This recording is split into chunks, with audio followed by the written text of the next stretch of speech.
उत्तराखंड के मुख्यमंत्री पुष्कर सिंह धामी ने पद्मश्री अवधेश कौशल के निधन पर गहरा शोक व्यक्त किया है। मुख्यमंत्री ने कहा कि स्वर्गीय अवधेश जीवता और संघर्ष के प्रतीक थे। मुख्यमंत्री ने दिवंगत आत्मा को शांति प्रदान करने और शोक संतप्त परिजनों को धैर्य प्रदान करने की ईश्वर से प्रार्थना की है। ये वो ट्वीट है जो कि इस समय आप अपने टीवी स्क्रीन पर देख सकते हैं। मुख्यमंत्री पुष्कर सिंह धामी का ट्वीट है जिसमें उन्होंने लिखा भी है कि सामाजिक हितों को लेकर सदैव संघर्षशील रहे प्रसिद्ध समाजसेवी पद्मश्री से अलंकृत श्री अवधेश कौशल जी के निधन पर दुखद समाचार प्राप्त हुआ है। और ये ट्वीट मुख्यमंत्री का। प्रसिद्ध समाजसेवी एवं पद्मश्री से सम्मानित अवधेश कौशल का मंगलवार तड़के निधन हो गया। देहरादून के एक निजी अस्पताल में उन्होंने अंतिम सांस ली। वो 87 साल के थे और गैर सरकारी संगठन रूलक के संस्थापक कौशल ने शिक्षा, पर्यावरण और मानवाधिकारों के लिए जीवन भर अपने काम किए और बताया जा रहा है कि वो लंबे समय से बीमार थे और सोमवार से उनके अंगों ने काम करना बंद कर दिया था, जिसके बाद आज तड़के 5 बजे उन्होंने अंतिम सांस ली।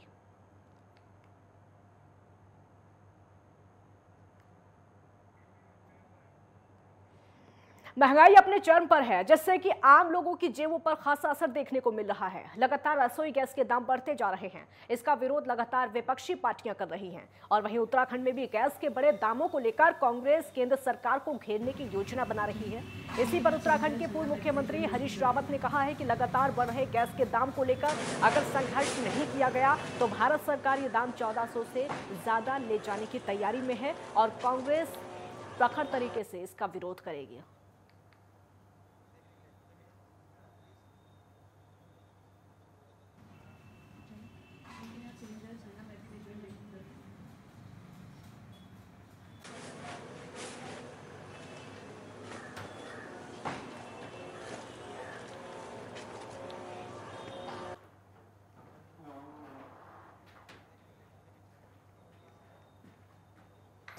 मैं समझता हूँ कांग्रेस खुद ही सिलेंडर उठा करके आंदोलन कर रही है और जहाँ कहेंगे अध्यक्ष जी वहाँ सर पर सिलेंडर रख करके मैं भी चलने के लिए बिल्कुल तैयार हूँ।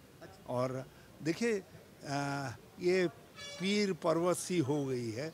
जिस तरीके से सिलेंडर के दाम निरंतर बढ़ते जा रहे हैं, ये यदि संघर्ष नहीं छेड़ा गया तो ये दाम 1400 से ऊपर ले जाने की तैयारी है भारत सरकार की जो है।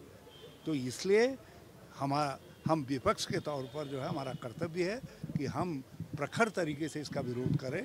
कांग्रेस नेताओं का पार्टी छोड़कर आम आदमी पार्टी में शामिल होने का सिलसिला लगातार जारी है और इसी को लेकर बीजेपी ने कांग्रेस पर निशाना साधा है और साथ ही बीजेपी ने कहा है कि कांग्रेस की गलत नीतियों का यह नतीजा है कि कांग्रेस नेता पार्टी छोड़कर आम आदमी पार्टी में शामिल हो रहे हैं।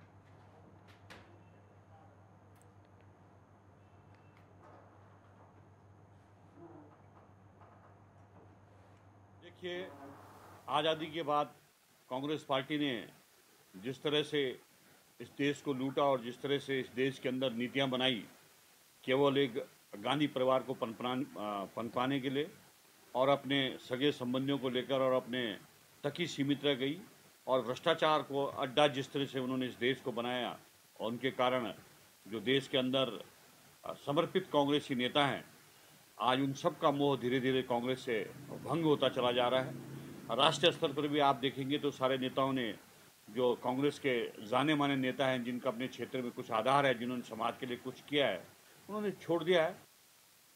उत्तराखंड में कांग्रेस के पूर्व प्रदेश अध्यक्ष गणेश गोदियाल पर वित्तीय अनियमितता के गंभीर आरोप लगे हैं। दरअसल बीजेपी ने गणेश गोदियाल पर आरोप लगाया है कि गणेश गोदियाल ने बद्री केदार मंदिर समिति के अध्यक्ष पद पर रहते हुए वित्तीय अनियमितताएं की। इसको लेकर गणेश गोदियाल ने भी पूरे मामले की जांच की मांग की है और वहीं उत्तराखंड के पूर्व मुख्यमंत्री हरीश रावत का इस पूरे मामले पर कहना है कि पूरे मामले में हाईकोर्ट के सिटिंग जज की अध्यक्षता में SIT गठित की जाए और मामले की जांच हो। गणेश जी पर जो आरोप लगे हैं उन्होंने साफ कहा है कि जांच करो और हम कह रहे हैं हाई कोर्ट के सिटिंग जज के अध्यक्षता में एक SIT बनाइए, उससे जांच करवाइए और जो गणेश गोदियाल जी ने आरोप लगाए हैं शासन के व्यक्ति के ऊपर उसकी जांच भी उसी SIT को हाई कोर्ट के सिटिंग जज की अध्यक्षता में सौंपिए। हमारी चुनौती है। बाकी गणेश गोदियाल जी एक स्वच्छ छवि के राजनीतिक रचनात्मक कार्यकर्ता हैं, व्यक्ति हैं।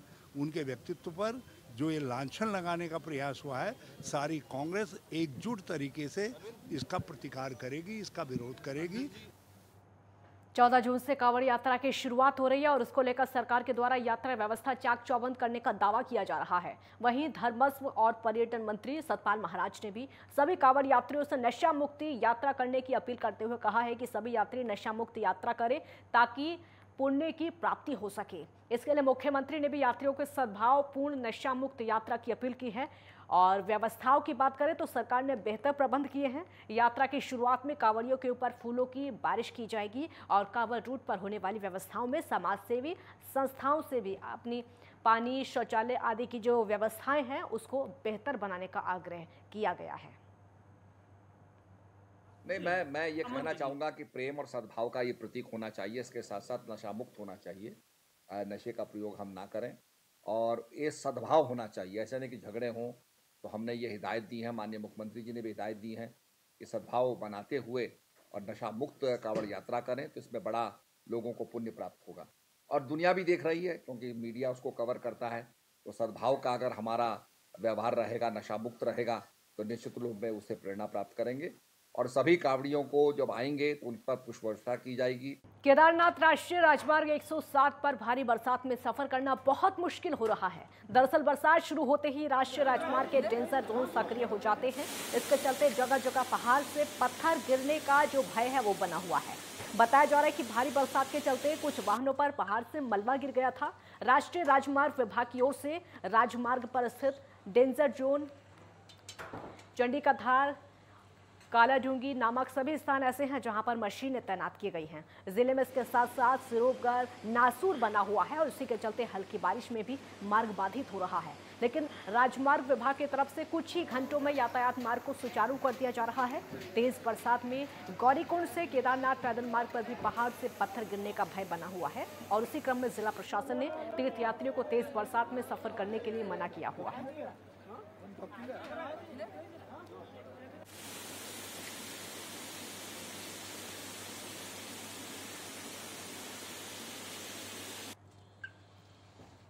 सोनप्रयाग से 1381 तीर्थयात्रियों का पहला दल केदारनाथ के लिए रवाना हुआ है। शुक्रवार को 2454 तीर्थयात्रियों ने बाबा केदारनाथ के दर्शन किए। अब तक 66 विदेशी सैलानी बाबा केदारनाथ के दर्शन कर चुके हैं। 6 मई से अभी तक 8,75,566 तीर्थयात्री बाबा केदारनाथ के दर्शन कर चुके हैं। हालांकि केदार घाटी में मूसलाधार बारिश अभी भी जारी है। रुद्रप्रयाग गौरीकुंड नेशनल हाईवे कई स्थान जानलेवा बने हुए हैं और वहीं गौरीकुंड केदारनाथ पैदल मार्ग पर भी सफर करना जोखिम भरा हो गया है।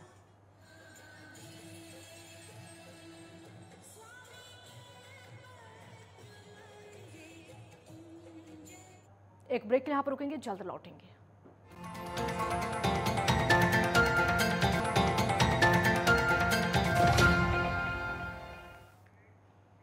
ब्रेक के बाद एक बार फिर स्वागत है आपका। रामनगर में नाले में कार बह गई। भारी बारिश के चलते धनगढ़ी नाला उफान पर आ गया है और उसी के चलते नाले में एक कार बह गई है। हालांकि गनीमत रही कि शिक्षकों को किसी तरह से कार से कूदकर उन्होंने अपनी जान बचाई और जान बचाने में सफल रहे। आपको बता दें कि कुमाऊं और गढ़वाऊ को जोड़ने वाला जो नेशनल हाईवे है 309 पर स्थित धनगढ़ी नाला आज फिर से उफान पर आ गया है। इसमें पहाड़ों की तरफ जा रही कार बह गई है। हालांकि कार में सवार शिक्षकों की सूझबूझ से एक बड़ा हादसा होने से टल गया। इस नाले के चलते यहां पर सुबह से ही यातायात बाधित है, जिसके चलते लोग घंटों इस पानी के कम होने का इंतजार करते रहे।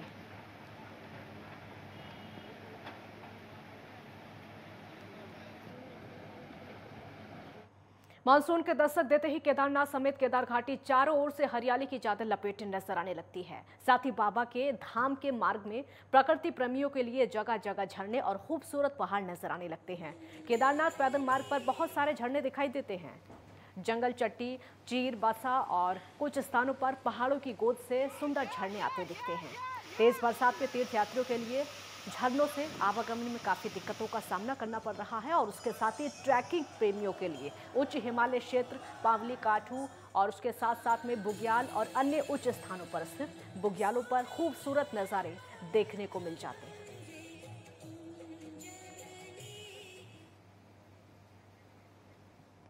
पहाड़ों में हो रही बारिश के बाद यमुना का जलस्तर लगातार बढ़ता जा रहा है, जिससे कि विकासनगर समेत आसपास के क्षेत्रों में नदी किनारे बसी बस्तियों को अब खतरा पैदा हो गया है। पहले भी बारिश ने उफनती जो यमुना नदी है उसके किनारे बाड़वाला, हरिपुर, ढकरानी, ढलीपुर समेत कई गांव में जमकर तबाही मची। अब फिर से यमुना का जलस्तर लगातार बढ़ता जा रहा है। हालांकि प्रशासन हर स्थिति से निपटने के दावे कर रहा है और इसी क्रम में एसडीएम का कहना है कि बाढ़ प्रभावित क्षेत्रों में बाढ़ चौकियां बनाई गई हैं। इसके अलावा तहसील में आपदा कंट्रोल रूम और एक गठित अलग से कमेटी की गई है जो किसी भी सूचना पर कार्रवाई कर रही है।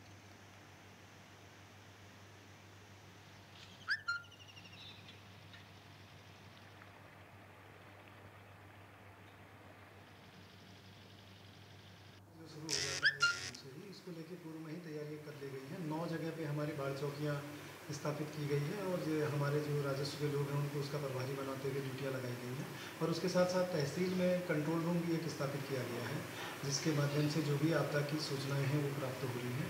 और उसके अलावा जहाँ जहाँ पे हमारी जो एक IRT टीम का जो गठन किया गया विकासनगर में इंसिडेंट रिस्पॉन्स टीम का, उसके माध्यम से भी जहाँ जहाँ पे सूचना प्राप्त हो रही है उस जगह पे आवश्यक कार्रवाई भी अमल में है। पूर्व शिक्षा मंत्री अरविंद पांडे पौड़ी पहुंचे और इस दौरान मंत्री ने हरेला पखवाड़े के तहत DAV इंटर कॉलेज पहुंचकर पौधारोपण किया है और इसके साथ ही उन्होंने कोरोना के दौर का जिक्र करते हुए ऑक्सीजन की अहमियत लोगों को बताई। कोरोना में ऑक्सीजन की कमी से कई सांसें थम गई थी, ऐसे में ऑक्सीजन की हाहाकार प्रदेश में ना हो इसके लिए हर किसी को पौधारोपण करने को कहा गया। वहीं अरविंद पांडे ने कहा कि बीजेपी ने श्यामा प्रसाद मुखर्जी के बलिदान दिवस को समर्पित करते हुए इस बार हरेला पखवाड़े को आयोजित करके भारी तादाद में पौधारोपण करने का फैसला प्रदेश भर में लिया गया है, जिसमें कि बीजेपी कार्यकर्ताओं को भी पौधारोपण करने और रोपे गए पौधों की देखभाल करने की अहम जिम्मेदारी है।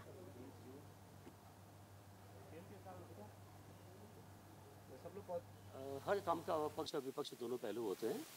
अगर जो बनाने की वजह से पौधे जलते हैं तो उसका उपाय विभाग करता है, हम लोग को भी करना चाहिए, उसका बचाव करना चाहिए। लेकिन मानव का दायित्व है, राजनीतिक सामाजिक संस्थाओं का दायित्व है कि प्रकृति के संरक्षण संवर्धन के लिए लगातार प्रयास करना चाहिए।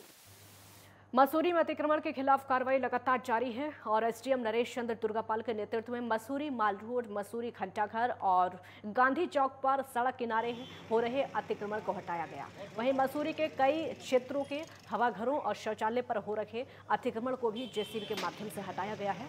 इस मौके पर एसडीएम मसूरी और अतिक्रमणकारियों के बीच में तीखी नोकझोंक हो गई, लेकिन एसडीएम ने किसी की नहीं सुनी और अतिक्रमण के खिलाफ कार्रवाई को देर शाम तक जारी रखा। इसी बीच लोगों का कहना है कि नगर पालिका को हवाघर के आसपास लगाई गई दुकानों की रसीद काटकर किराया दिया जाता रहा है। ऐसे में उनको बिना नोटिस दिए हटाया जाना ठीक नहीं है। मसूरी व्यापार मंडल के अध्यक्ष ने मुख्यमंत्री पोर्टल पर अतिशासी अधिकारी के खिलाफ शिकायत दर्ज कराई गई है और कई सालों से नगर पालिका दुकानों का किराया ले रही है। ऐसे में दुकानों को ध्वस्त करना गलत है, ये बात कही। उन्होंने पूरे मामले की जाँच की मांग भी की।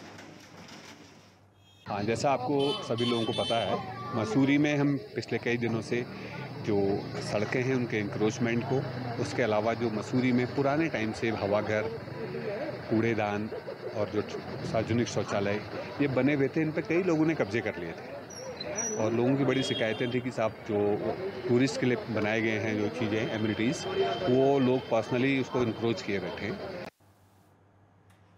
तो मसूरी में जो खूबसूरती है उसको देखने के लिए पर्यटन लगातार पहुंच रहे हैं। मसूरी माल रोड की जो खूबसूरती है उसको भी देख रहे हैं और सौंदर्यकरण पर जो खर्चा हुआ है उसको लेकर भी लगातार प्रशासन काम कर रहा है। वहीं अब चंपावत की बात करते हैं। जिले में देवीधुरा में मां बाराही मंदिर में लगने वाले देश के प्रसिद्ध बग्याल मेले को मुख्यमंत्री पुष्कर सिंह धामी ने राज्य मेला घोषित कर दिया है, जिसके चलते विधायक खुशाद सिंह अधिकारी, मां बाराही मंदिर कमेटी और क्षेत्रवासियों ने सीएम पुष्कर सिंह धामी का आभार जताया। वहीं 8 अगस्त से शुरू होने वाले प्रसिद्ध बग्याल मेले की तैयारी को लेकर चंपावत के जिलाधिकारी नरेंद्र सिंह भंडारी की अध्यक्षता में एक बैठक का आयोजन किया गया। मुख्यमंत्री पुष्कर सिंह धामी की ओर से राज्य मेला घोषित करने के बाद से इस साल पहली बार राज्य सरकार के तत्वाधान में मेला आयोजित होगा।